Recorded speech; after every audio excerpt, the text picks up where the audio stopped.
The key things are that we were looking at is still questioning the timeline, trying to inquire. In the report from the Hondurans, it says, like, we spoke to personnel from this, or some people had this assumption, but they didn't give names, so we wanted specifically. Like, one of the things they said, they heard the chopper when it was in the area, and then afterwards they didn't hear it. So we wanted to know, so did anyone hear a crash? Did anyone hear a song? And and there was a sentence that said, and so we assumed that either it went in another place, or it just left. They didn't assume the worst. So we are saying, okay, who made that assumption and why? Things like that we are clarifying. Last time too, I told you that the analysis at page 14 has basically said that it is human error. It didn't say pilot error, human error. And I won't go into details of that either, other than to say that we got some clarifications as to that.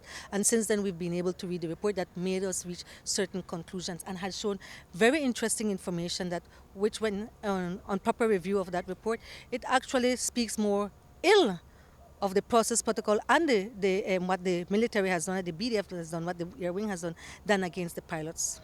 I know that there was a news report on, I don't remember which media house, where there was an interview with CEO Lovell, in which he's assuring that the B.D.F have goggles.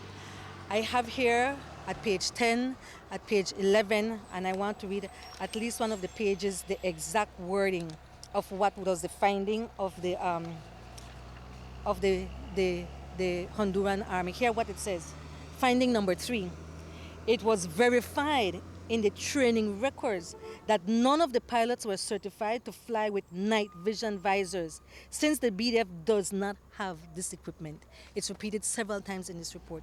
Why is that important? It's important because, not to make my esteemed friend Colonel Lovell look bad, but he's misinformed. What we found out in questioning the general today, he says, yes, there are night goggles, but not for flight.